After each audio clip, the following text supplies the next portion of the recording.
மனதில் உறுதி வேண்டும், வாக்கினிலே இனிமை வேண்டும், நினைவு நல்லது வேண்டும், நெருங்கின பொருள் கைப்பட வேண்டும், கனவு மெய்ப்பட வேண்டும், கைவசமாவது விரைவில் வேண்டும்னு இப்படி நமக்கு தேவையான கவிதையை எப்பவோ எழுதிட்டார் மகாகவி பாரதியார் அவர்கள். இதே கவிதையில தான் மண் பயனுற வேண்டும் என்று பாரதியார் சொல்லியிருப்பார். மண்ணும் மக்களும் மாநிலமும் பயன்பெற தேவையான கனவுகளை உருவாக்கணும்னு தான் உங்களை நான் அழைச்சிருக்கிறேன். தமிழ்நாட்டின் அரசியல் வரலாற்றில் மிக மிக முக்கியமான நாளாக இந்த மார்ச் 6 அமைய போகுது. இந்த நிகழ்ச்சியை லைவில் பார்த்துட்டு இருக்கக்கூடிய லட்சக்கணக்கான என் அன்புக்குரிய தமிழ்நாட்டு மக்களுக்கும் வணக்கம். உங்க ஒவ்வொருத்தரையும் தனி மனிதர்களாக நான் பார்க்கல, உங்க எல்லோரையும் தமிழ்நாட்டின் பிரதிநிதிகளாக பார்க்கிறேன். அந்த பெரும் நம்பிக்கையோடு தான் உங்களுக்கு அழைப்பு விடுத்து வர வைத்திருக்கிறோம். எங்களுடைய அழைப்பை ஏற்று வந்திருக்கக்கூடிய அனைவருக்கும் முதல்ல என்னுடைய நன்றியை நான் தெரிவித்துக் கொள்கிறேன். தமிழ்நாட்டு வரலாற்றிலேயே இன்றைய நிகழ்ச்சி போல என்றைக்கும் நடந்திருக்காது. கடந்த காலத்தையும் நிகழ்காலத்தையும் மட்டுமல்ல, எதிர்கால தமிழ்நாட்டையும் மனசில் வச்சு இந்த தமிழ்நாடு 2030 கனவுகள் மெய்ப்படும் நிகழ்ச்சியை உருவாக்கி இருக்கிறோம். கடந்த 5 ஆண்டுகளில் நம்முடைய திராவிட மாடல் அரசு ஒவ்வொரு துறையிலும் அர்ப்பணிப்பு உணர்வோட ஆற்றின மகத்தான பணிகளை, அளப்பரிய சாதனைகளை சுருக்கமாக ஆனால் மிக தெளிவாக இந்த நிகழ்ச்சியோட தொடக்கத்திலிருந்து நம்முடைய மாண்புமிகு அமைச்சர் பெருமக்கள் சிலர் எடுத்து சொல்லியிருக்கிறாங்க.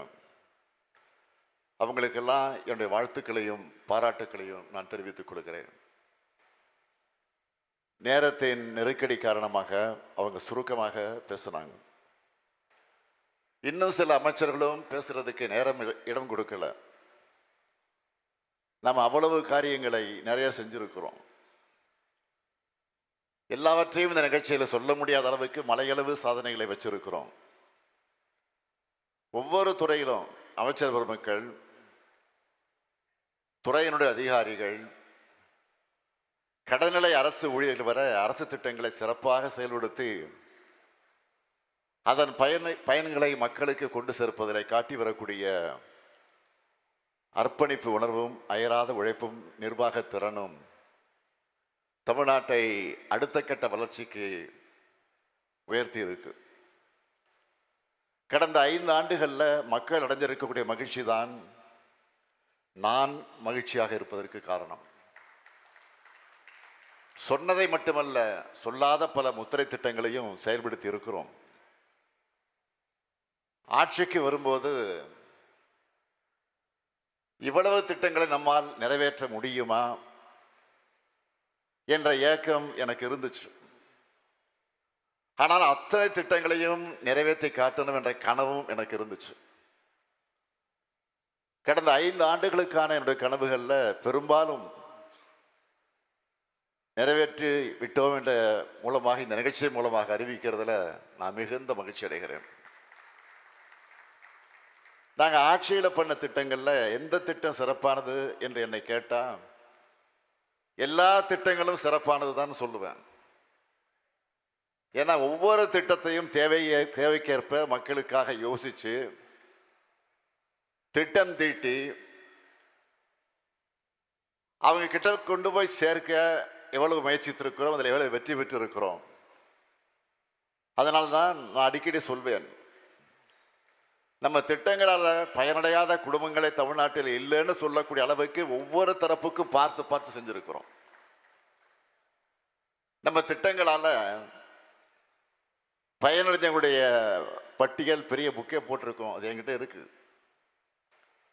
அதையெல்லாம் சொன்னா இந்த ஒரு நாள் போதாது. இந்த திட்டங்கள் எல்லாம் போதுமான என்கிட்ட கேட்டா போதாது. இன்னும் நிறைய சாதனைகளை செஞ்சிருக்கலாம். அரசியல் ரீதியாக சில நெருக்கடிகள், நிதி நெருக்கடிகள், இப்படி நிறைய முட்டுக்கட்டைகள். அதுக்காக அந்த காரணங்களை சொல்லிட்டு தப்பிச்சுக்கலான்னு நான் நினைக்கிறவன் இல்லை இந்த ஸ்டாலின். காரணம் சொல்றவன் காரியம் செய்ய மாட்டான்னு ஊர் பக்கம் சொல்லுவாங்க. சூழ்நிலைகள் எதிராக இருந்தாலும் அதை தன்வசப்படுத்தி செல்வதுதான் என்னுடைய ஸ்டைல். பெரிதினும் பெரிது கேள் என்ற அடிப்படையில் நெகட்டிவ்களையும் பாசிட்டிவாக மாற்றி இந்த சாதனைகளை செஞ்சிருக்கிறோம். இதுதான் திராவிட மாடலின் ஸ்டைல். அதுக்காக இதுவே போதும்னு திருப்தி அடைய மாட்டோம். உழைக்கும் வரை உதிக்கும் ஞாயிறுன்னு முத்தமிழறிஞர் கலைஞர் சொல்வார். நான் தினந்தோறும் உழைக்கிறேன், உழைச்சிக்கிட்டே இருக்கிறேன். தமிழ்நாட்டு மக்களுக்காக தொடர்ந்து உழைப்பேன். இது மட்டும்தான் என்னுடைய சீக்ரெட் ஆஃப் சக்சஸ். என்னுடைய அரசு செஞ்சிருக்கக்கூடிய சாதனைகளை நம்பி நான் உறுதியாக சொல்றேன், அடுத்து அமைய போறதும் திராவிட மாடல் ஆட்சி தான். எங்களுடைய சாதனைகளின் அடுத்த கட்டமாக திராவிட மாடல் 2.0 ஆட்சி இருக்கும். அதுக்கான ட்ரெய்லர் தான் இந்த நிகழ்ச்சி. அடுத்த 5 ஆண்டுகளில் தமிழ்நாட்டின் வளர்ச்சி எப்படி இருக்கணும், நம்ம எந்த பாதையில் டிராவல் பண்ணணும் என்பதற்காக ஒரு ப்ளூ பிரிண்ட் தயாரித்து இன்றைக்கு அதை செயல்படுத்த திட்டமிட்டு இருக்கிறோம். அப்போ எனக்கு பேர எங்கள் அண்ணா சொன்னது தான் நினைவுக்கு வந்துச்சு. மக்களிடம் செல், மக்களிடம் வாழ், மக்களிடமிருந்து கற்றுக்கொள் எனும் அறிவுரையின் அடிப்படையில் தமிழ்நாட்டின் 1,80,00,000 குடும்பங்கள் கிட்ட நேரடியாக போய் அவங்களுடைய கனவுகளை, அவங்க தேவைகளை, அவங்க எதிர்பார்ப்புகளை கேட்டறிந்தோம். இதை எப்படி செஞ்சிருக்கோம் என்பது பற்றி நம்முடைய திருமதி அமுதா ஐஏஎஸ் அவர்கள் சொன்னாங்க. மக்கள் சொன்ன கருத்துக்கள் அடிப்படையாக வச்சு அதில் முக்கியமானவற்றெல்லாம் முன்னிலைப்படுத்தி தமிழ்நாட்டின் அடுத்த கட்ட வளர்ச்சிக்கான எனது தொலைநோக்கு பார்வை, அதாவது தமிழ்நாடு 2030 14 முக்கிய அம்சங்களை என் மக்களுக்கு நான் அறிவிக்க விரும்புகிறேன். முதல் துறை வீட்டு வசதி துறை. நம் கனவு, நம் வீடு, நம்ம தமிழ்நாடு. தமிழ்நாட்டில் இருக்கிற ஒவ்வொரு குடும்பத்திற்கும் ஒரு முகவரி இருக்கணும். ஒவ்வொரு முகவரியும் ஒரு இணைய இல்லமாக திகழணும். 2030ஆம் ஆண்டிற்குள் கிராமப்புறங்களில் கலைஞர் கனவு இல்லம் திட்டத்தின் கீழ் 5 லட்சம் வீடுகளும், நகர்ப்புறங்களில் 2 லட்சம் வீடுகளும் கட்டி தேவைப்படும் ஒவ்வொரு குடும்பத்தின் கைகளிலும் சாவியை ஒப்படைப்போம். 2வது துறை மருத்துவம் மற்றும் மக்கள் நல்வாழ்வுத்துறை. நலமுடன் தமிழ்நாடு 2030 தேவைப்படும் அனைவருக்கும் போதிய மருத்துவ காப்பீடு கிடைக்க உரிய நடவடிக்கை எடுக்கப்படும். அது மட்டுமல்லாமல் 3 முக்கிய திட்டங்களும் இருக்கு. முதல் திட்டம் நீரிழிவு, உயர் ரத்த அழுத்தம், புற்றுநோய் போன்றவற்றை கண்டறிய ஆரம்ப நிலையிலேயே சிறப்பு முகாம்கள். 2வது திட்டம் தாய் சேய் நலன்ல ஐஎம்ஆர் மற்றும் எம்எம்ஆர் குறைக்கும் தரவரிசையில் இந்தியாவிலேயே முதலிடம் பெற்ற சிறப்பு நடவடிக்கை. 3வது திட்டம் ஒவ்வொரு மாவட்டத்திலையும் மனநல ஆலோசனை மையம் அமைக்கப்படும். அடுத்து 3வது துறை வேளாண்மை மற்றும் உழவர் நலத்துறை. வேளாண்மை செழிப்பின் கண்ணியத்தின் வளர்ச்சியின் அடையாளம். நிகர சாகுபடி பரப்பு 50 லட்சம் ஹெக்டராக உயர்த்தப்படும். மண்வள அட்டைகள் 41 லட்சம் உழவர்களுக்கு வழங்கப்பட்டு இயற்கை விவசாயம் 17,000 ஹெக்டராகவும் உயிர் வேளாண்மை 1 லட்சம் ஹெக்டராகவும் விரிவுபடுத்தப்படும். வேளாண்மைக்கு ஆதாரமான நீரை சேமிக்க நுண்ணீர் பாசனம் 21 லட்சம் ஹெக்டராக விரிவுபடுத்தப்படும். மேற்கு கிழக்கு தொடர்ச்சி மலைகளில் 1000 மழைநீர் சேகரிப்பு கட்டமைப்புகள் கட்டப்படும். கால்வாய் மதகுகள் புனரமைக்கப்பட்டு நீர் மேலாண்மையை சீர் செய்து தண்ணீர் தட்டுப்பாடான பகுதிகள் வளமான பகுதிகளாக மாற்றப்படும். உணவு உற்பத்தி 125 லட்சம் மெட்ரிக் டன்னாக உயர்த்தப்பட்டு 1000 மதிப்பு கூட்டல் மையங்கள் நிறுவப்பட்டு 1,25,000 உழவர்களுக்கு வேளாண் கருவிகள் வழங்கப்படும். 4வது துறை பள்ளி கல்வித்துறை. ஒவ்வொரு பள்ளியும் அறிவின் ஆலயமாக இருக்கிறது. இடைநிற்றல் இல்லா கல்வி கனவு 2030. இதன் மூலம் ஒவ்வொரு குழந்தையும் பள்ளியிலே சேர்ந்து வெற்றியுடன் வெளியேறும் நிலையை உருவாக்குவோம். அனைத்து அரசு மற்றும் அரசு உதவி பெறக்கூடிய பள்ளிகளையும் 2030க்குள்ள 100 விழுக்காடு ஸ்மார்ட் கிளாஸ் ரூம் அமைக்கப்படும். 300க்கும் மேற்பட்ட நூலகங்கள் லைப்ரரி 5.0 என்ற புரட்சிகர நவீன அறிவு கோட்டைகளாக மலரும். முக்கியமாக 1000 மாடல் ஸ்கூல்ஸ் வெற்றி பள்ளிகள் திட்டம் மூலம் விரிவுபடுத்தப்படும். ஒவ்வொரு பள்ளியிலும் உடல்நலத்திற்காக விளையாட்டையும் உளவியல் பாதுகாப்பையும் வாழ்க்கை திறன் கல்வியையும் உறுதிப்படுத்துவோம். 5வது உயர்கல்வித்துறை. உயர்கல்வி நிறுவனங்கள் மாணவர்களுடைய மொத்த ஆளுமையை வளர்க்கக்கூடிய மையங்கள். அதன் மூலமாக நான் முதல்வன் 2.0 மூலம் கூடுதல் திறன் பயிற்சிகள் வழங்கப்பட்டு உலக அளவில் நம் இளைஞர்கள் போட்டி போட வழிவகுக்கப்படும். 2030ஆம் ஆண்டிற்குள்ளாக உயர்கல்வியில் மொத்த சேர்க்கை விகிதம் 90 விழுக்காட்டு எட்டும் வகையில் நிறுவன கட்டமைப்பு விரிவாக்கப்படும்.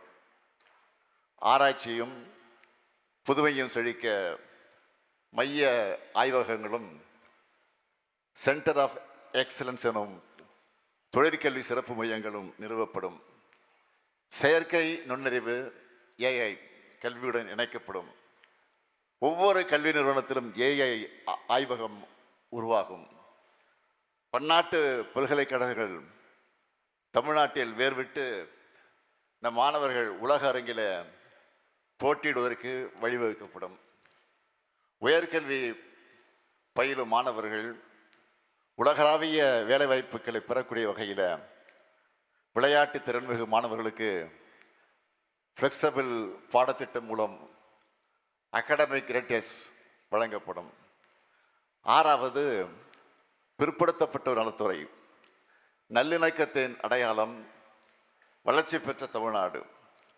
ஜவுளி, தோல், ஆடை, கைவினை, கணினி, தொழிற்பயிற்சி போன்ற துறைகளில் பயிற்சிகள் வழங்கப்பட்டு பிற்படுத்தப்பட்ட மக்களுக்கு பொருளாதார முன்னேற்றம் உறுதிப்படுத்தப்படும். மிகவும் பிற்படுத்தப்பட்டோர் மற்றும் சீர்வரவினர் மாணவர்களுக்கு கல்வியின் எல்லா நிலைகளிலும் சிறந்து விளங்க சிறப்பு திட்டங்கள் வகுக்கப்படும். சிறுபான்மையினர் அதிகமாக வசிக்கிற மாவட்டங்களில் திறன் மேம்பாட்டு மையங்கள் அமைக்கப்படும். அமைச்சர் மெய்யநாதன் கேட்டது போல தேவைப்படும் இடங்களில் சமூக நீதி கல்லூரி விடுதிகள் திறக்கப்படும். பிற்படுத்தப்பட்ட மக்களுக்கு வணிகம் தொடங்க நிறுவன கடன் வசதி அதிகரிக்கப்படும். சிறுபான்மை சமூகத்தினர் வணிகம் மற்றும் தொழில் தொடங்க கடன் பெறும் நடைமுறைகள் எளிமைப்படுத்தப்படும். 7வது ஆதிதிராவிட நலத்துறை. அடிப்படை உரிமை அசைக்க முடியா கண்ணியம். 2030ஆம் ஆண்டிற்குள்ள வீட்டு மனையற்ற ஒவ்வொரு ஆதிதிராவிடர் மற்றும் பழங்குடியின குடும்பத்திற்கு வீட்டு மனை பட்டா வழங்கிட படிப்படியாக நடவடிக்கை எடுக்கப்படும். ஆதிதிராவிட மற்றும் பழங்குடி மாணவர்களுடைய பள்ளி இடைநிறுத்தம் இல்லாத நிலையை அடைய நடவடிக்கைகள் எடுக்கப்படும். உண்டி உறைவிட பள்ளிகள் விரிவாக்கப்படும். 12ஆம் வகுப்புக்கு பின் உயர்கல்வி நுழைவு, தொழிற்கல்வி இணைப்பு, தொடர்ச்சியான கண்காணிப்பு என முதல் தலைமுறை மாணவர்களுக்கு அரசு துணை நிற்கும். பெரும் வரவேற்பை பெற்றிருக்கக்கூடிய அண்ணல் அம்பேத்கர் அயலக உயர்கல்வி திட்டம் விரிவுபடுத்தப்படும். ஆதி திராவிட மற்ற பழங்குடியின பெண்களுக்கான தொழில் வாய்ப்புகளை பெருக்குவதற்கான திட்டங்களும் விரிவுபடுத்தப்படும். 8ஆவதாக ஊரக வளர்ச்சித்துறை. கிராமங்களை பொருளாதார வளர்ச்சி மையங்களாக மாற்றுவோம். இந்தியாவின் முன்னேற்றத்திற்கு கிராம நகர இடைவெளியை குறைப்பது மிகவும் அவசியம் என்று முன்னாள் குடியரசுத் தலைவர் மதிப்பிற்குரிய அப்துல் கலாம் அவர்கள் சொன்னார்கள். அவர் முன்வைத்த கிராமப்புறங்களில் நகர்ப்புற வசதிகளை வழங்குதல் என்ற கருத்தாக்கத்தின் அடிப்படையில் கிராமங்கள் வளர்த்தெடுக்கப்படும். ஊராட்சிகளில் வருவாய் ஈட்டக்கூடிய உற்பத்தி திறன் கொண்ட நிலையான சொத்துக்களை உருவாக்குவதை முன்னுரிமையாக கொண்டு கிராம சந்தைகள், விளையாட்டு மற்றும் நல்வாழ்வு உட்கட்டமைப்புகள், கிராமப்புற நீர்நிலைகளை செம்மைப்படுத்தி காத்தல், கிராமங்களை பசுமையாக ஆக்குதல், வேளாண் சாராத கிராமப்புற வேலைவாய்ப்பினை வழங்குதல், குறைந்த அரசு செலவில் அதிக பயன்பெறுதல் மற்றும் நிலையான வளர்ச்சியை நோக்கத்தை அடைய ஒரு உன்னதமான திட்டம் உருவாக்கப்படும். அதற்கு உத்தமர் காந்தி மாதிரி கிராமங்கள் திட்டம் என பெயரிடப்படும். காந்தியடியுடைய பெயர்கள் நீக்கப்பட்டு வரக்கூடிய இந்த காலகட்டத்தில் அவருடைய பெயரை நம்மளோட மாதிரி கிராமங்கள் திட்டத்துக்கு சூட்டுகிறோம். இதோட முதற்கட்டமாக 10 ஊராட்சிகளில் இந்த திட்டம் இப்போதே செயல்படுத்தப்படும்.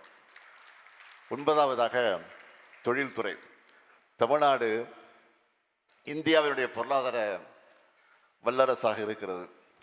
அதற்கு எங்கள் இலக்கு 18 லட்சம் கோடி ரூபாய் முதலீடு, 50 லட்சம் இளைஞர்களுக்கு வேலை வாய்ப்புகள், தமிழ்நாட்டின் ஏற்றுமதி $120 பில்லியன் உயர்ந்து உலக வணிக வரைபடத்தில் தமிழ்நாடு இடம் பிடிக்கும். மேக் இன் இந்தியா தமிழ்நாடு ஒவ்வொரு மாவட்டத்திலும் உயிர் வர மாவட்டந்தோறும் நவீன தொழில் பூங்கா, ஒரு சிறப்பு தொழில் தொகுப்பு, பொது வசதி மையம் ஆகியவை அமைக்கப்படும். மின்னணுவியல் துறையில் மதிப்பு கூட்டல் 5 மடங்காக அதிகரிக்கப்படும்.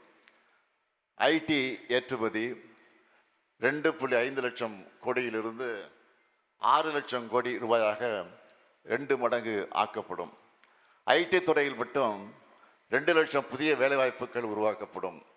ஜவுளி தொழில்களும் நவீனமயமாக்கப்பட்டு திருப்பூர், கரூரில் 35,000 தொழிலாளர்களுக்கு வாழ்வாதாரம் உறுதிப்படுத்தப்படும்.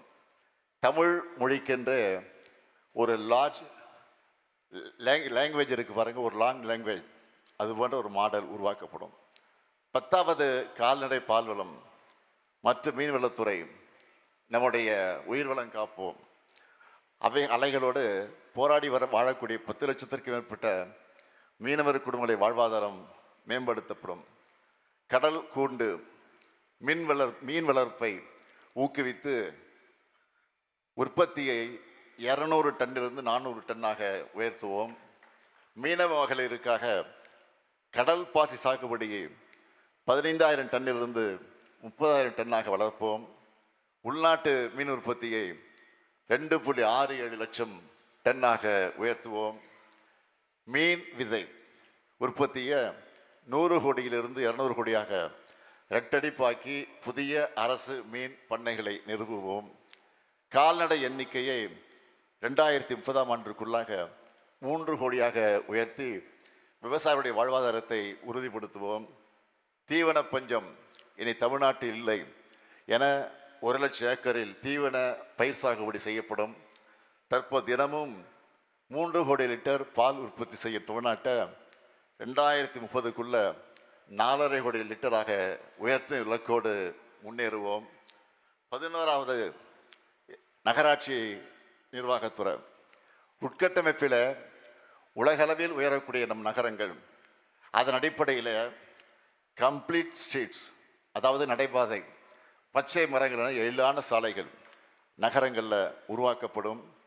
2030ஆம் ஆண்டில் தமிழ்நாட்டின் நகர்ப்பகுதிகளில் 20 விழுக்காடு பசுமை பகுதிகள் பூங்காக்கள் இருக்க நடவடிக்கை எடுக்கப்படும்.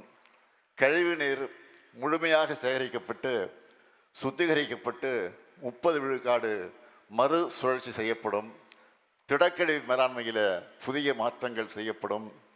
2030ஆம் ஆண்டில் நகராட்சி மற்றும் மாநகராட்சிகளில் முழுமையான மழைநீர் வடிகால் அமைப்புக்கு ஏற்படுத்தப்பட்டு நகர்ப்புற நிலங்களில் குறைந்தது 3 விழுக்காடு ஸ்பாஞ்ச் சிட்டி உட்கட்டமைப்பாக மாற்றப்படும். சென்னை மற்ற அனைத்து மாநகராட்சிகளிலும் நவீன கலாச்சார மையங்கள் அமைக்கப்படும். 12ஆவதாக MSME துறை 40,50,000 பதிவு பெற்ற MSME நிறுவனங்களுடன் நம் நாட்டில் 3வது இடம் வகிக்கக்கூடிய தமிழ்நாடு வரும் 2030ஆம் ஆண்டில் முதலிடத்தை பிடிக்க நடவடிக்கைகள் எடுக்கப்படும். 2030ஆம் ஆண்டில் இந்த துறை சார்பாக 5 சிறப்பு தொழில் குழுமங்கள் அமைக்கப்படும். குறிப்பாக உணவு பதப்படுத்துதல், தேங்காய் நார் உற்பத்தி பொருட்கள் போன்ற வேளாண்மை சார்ந்த தொழில்களுக்கு முன்னுரிமை அளிக்கப்படும். வெளிநாட்டு வர்த்தக கண்காட்சிகளில் நம் MSME நிறுவனங்கள் பங்கேற்பதற்கு வழிவகைகள் செய்யப்படும். ஆண்டுதோறும் MSME நிறுவனங்களின் ஒரு மாபெரும் பன்னாட்டு தொழில் கண்காட்சி நடத்தப்படும். 13ஆவதாக நெடுஞ்சாலைத்துறை நவீன சாலை தொழில்நுட்பம், AI கண்காணிப்பு, இன்டெலிஜென்ட் டிரான்ஸ்போர்ட் அந்த சிஸ்டம் ஆகியவற்றால் நம் பாலங்கள் சாலைகளின் ஆயுட்காலம் நீட்டிக்கப்படும், விபத்துக்கள் குறைக்கப்படும். கோவில் நகரங்களுக்கும் கடலோர சுற்றுலா தலங்களுக்கும் செல்லக்கூடிய சாலைகள் மேம்படுத்தப்பட்டு உலக சுற்றுலா பயணிகளை வரவேற்கும் தரத்தில் அமைக்கப்படும். 14ஆவது கைத்தறி மற்றும் ஜவுளித்துறை நெசவாளர்களின் வாழ்வாதாரத்தை மேம்படுத்த அவர்களுக்கு புதிய தொழில்நுட்பங்களை அறிமுகப்படுத்தி உற்பத்தியை பன்மடங்காக்கி அவற்றை ஏற்றுமதி செய்வதற்கான அனைத்து வாய்ப்புகளும் ஏற்படுத்தி தரப்படும். GI பதிவு பெற்ற தமிழ்நாட்டின் கைத்தறி வகைகள் தேசிய மற்றும் சர்வதேச கண்காட்சிகளில் பெருமையுடன் காட்சிப்படுத்தப்படும். இவை மட்டுமல்ல, இன்னும் பல துறைகளில் எனக்கு பல கனவுகள் இருக்குது. தமிழ்நாட்டுக்கான எனது மாபெரும் தமிழ் கனவு என்ன தெரியுமா? நம்ம நாடே சமத்துவபூர்வமாக ஆகணும். எங்கும் சமூக நீதி ஒழிக்கணும், ஓங்கணும். எல்லா மாநிலங்களும் சுயாட்சி பெறணும். எல்லாருக்கும் எல்லாம் கிடைக்கணும். இப்போ நான் சொன்னதெல்லாம் தனிப்பட்ட ஸ்டாலினின் ஸ்டேட்மெண்ட் மட்டும் கிடையாது. இது உங்கள் கனவு, தமிழ்நாட்டு மக்களின் கனவு. தந்தை பெரியாரும் பேரறிஞர் அண்ணாவும் முத்தமிழ் அறிஞர் கலைஞரும் கண்ட கனவு. இது அனைத்தும் செயல் வடிவம் பெற மாவட்ட வாரியாக தனித்தனி செயல் திட்டங்கள் வகுக்கப்படும். இது இந்த முத்துவேல் கருணாநிதி ஸ்டாலின் கொடுக்கிற உறுதிமொழி. இதையெல்லாம் நனவாக்கி 2030ஆம் ஆண்டில் தமிழ்நாடு $1 டிரில்லியன் பொருளாதாரமாக உயர்த்துவோம். எனவே நாங்கள் தான் மீண்டும் வருவோம், நாங்கள் தான் மீண்டும் வெல்வோம், மீண்டும் மீண்டும் வெல்வோம். தமிழ்நாட்டின் இந்த வளர்ச்சி பயணத்தில் ஒருவரையும் பின்தங்க விடமாட்டோம். வெல்வோம் ஒன்றாக. நன்றி, வணக்கம்.